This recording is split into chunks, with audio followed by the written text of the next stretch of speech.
Hello my friends, hola amigos. I'm Granny Tina, calling from my channel, Wise Cooking from Spain.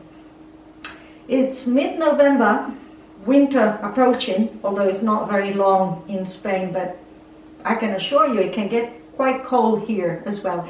And today we get back to the basics and we're going to prepare one of the jewels of Spanish traditional cuisine, the cocido. What is the cocido? It's basically a chickpea and meat stew, and it's a traditional dish from Castilla, from Castile, central Spain. And I'm going to call this dish today my simplified cocido.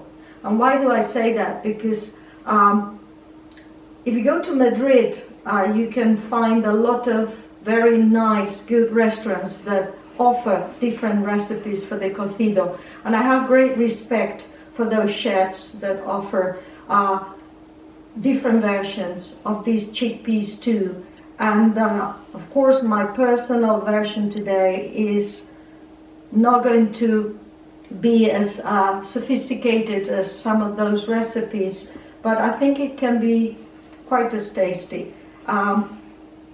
In Madrid, some restaurants do 3 different servings. First they serve the soup, and then the chickpeas and the vegetables together, and then on a side dish the different meat cuts, and it makes a wonderful, complete and nourishing meal.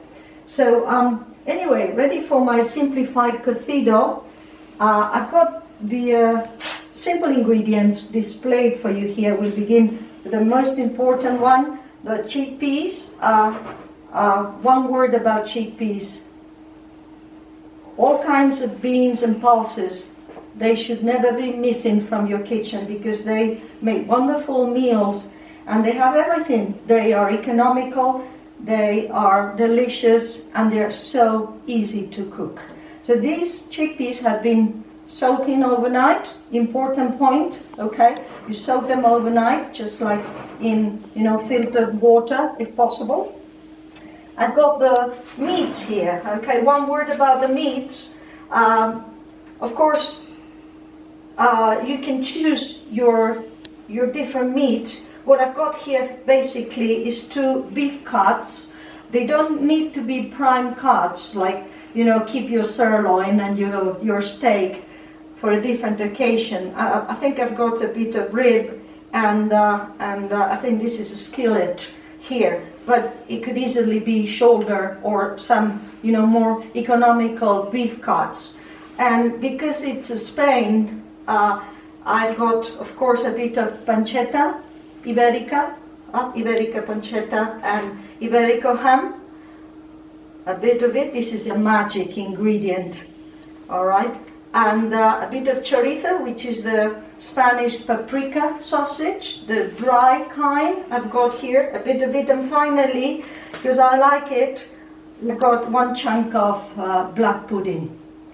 None of these meats are essential in the sense of unmissable. You can do your own combination if you don't want to include anything, any pork chunks. You don't need to, okay?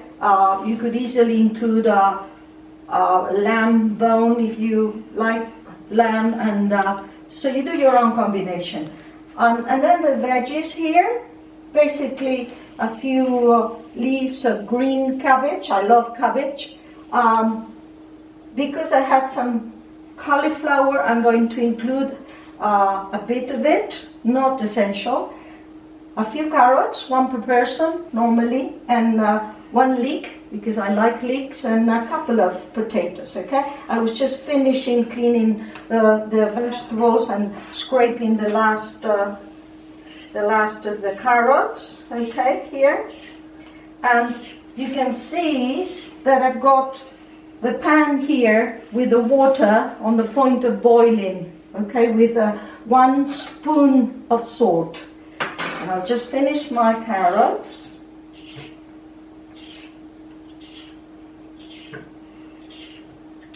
Okay. Right. I think I've got another one here. Okay. All right. And the leek.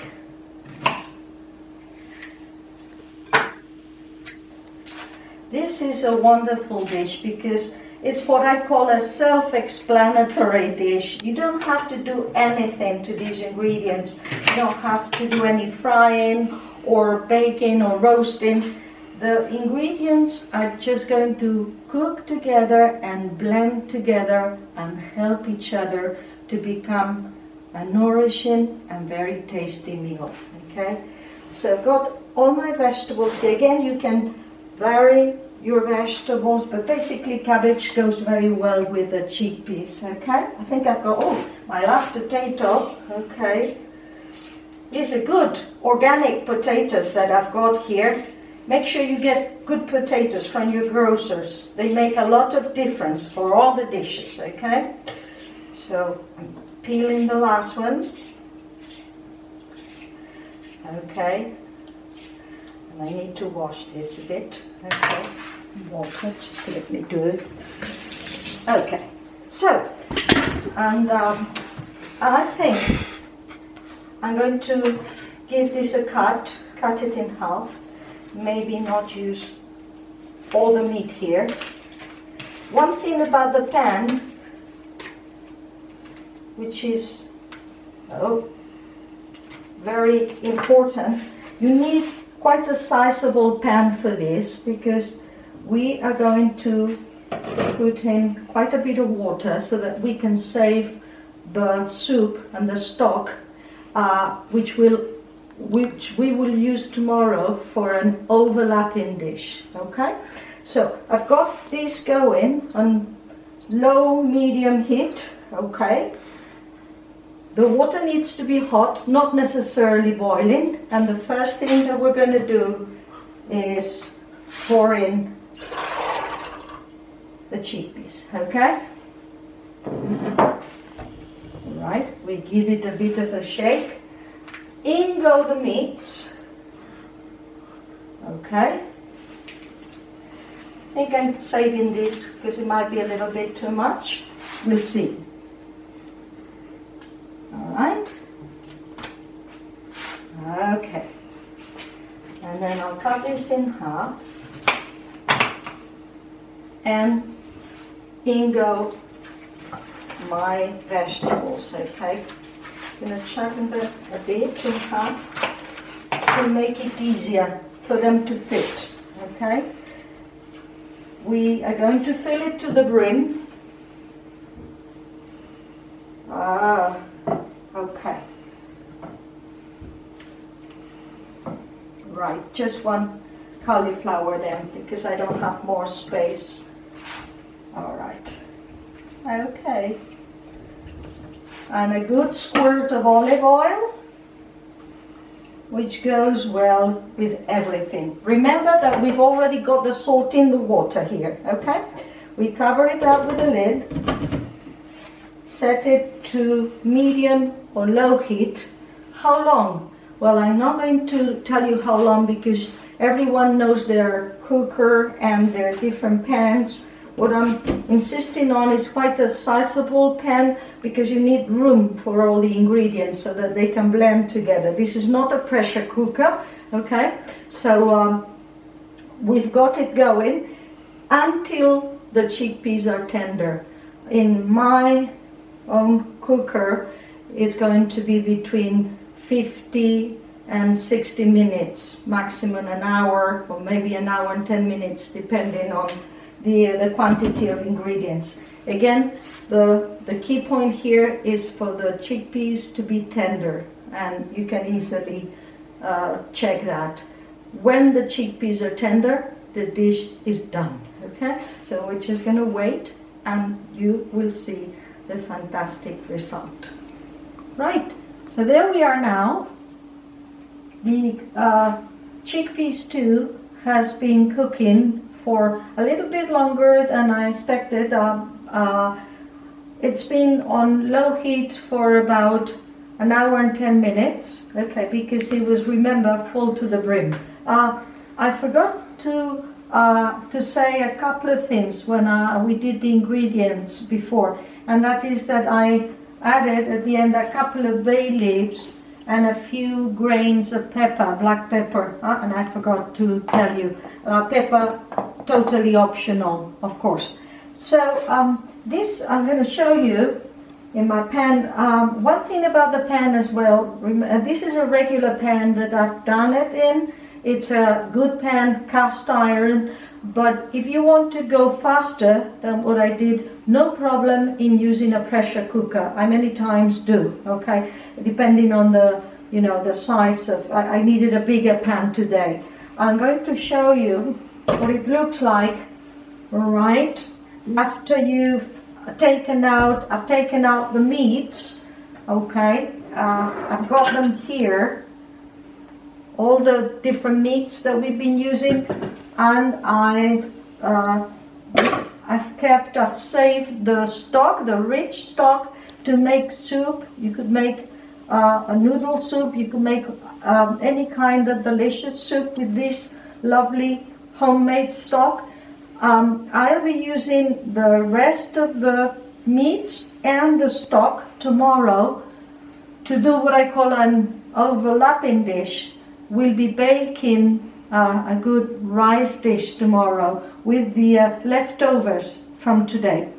Right, so all that's left now is to enjoy the lovely chickpea stew. I've done one plate here. This is what it should look like when you serve it on the table, okay? And I'm going to do another one here, okay? Right, so I'm going to use this, and okay, you get one potato, one carrot, and we are going to slice them, cut them in half, slice a carrot, okay. There you go. Right. Okay. Next come the meats. Okay. We're going to. Smells lovely, by the way. Okay. Little bit of black pudding here, and save this for the baked rice dish tomorrow. All right. What do we want? We want a bit of chorizo here as well, all right, and we're saving a little bit of chorizo for tomorrow as well, all right, okay. Next thing, okay, that's the most difficult, the chickpeas in the middle, because it's obviously the principal ingredient in the dish. Okay, doesn't matter if they're not totally dry. In fact, I like them a bit juicy, keeping a bit of stock on top of them. But that's totally personal taste. Right, vegetables on one side as well. Be doing, yeah, okay. Cabbage here, all the greens, lovely greens, tasty. One leek, remember we used one leek there, okay, and on this little corner we're going to do the Iberica pancetta, so lovely. I use it for everything. Free range pigs, that's what you want. Lovely for the countryside, excellent for the kitchen. Right, so we'll get one little piece here, and then the beef, huh? Okay, we're going to do the beef. Again, we're going to have quite a bit of leftover meat. Going to shred it slightly, okay, that's the way it should be shred. Oops, okay. There we are. We're almost ready now. Okay. And I'm going to do this on top of the meat to keep, it's not dry, but I like it very, very juicy. Right. Okay, and it's ready to go on the table. The smell is lovely, and it's a very complete and nutritional dish. It's got the chickpeas, the vegetables, a bit of meat, but not too much, and I can assure you, you're going to love it. And children do too. And to celebrate that the cooking was successful, I'm going to treat myself to a glass of good local wine. All right, there we are. Here's to you. Buen provecho.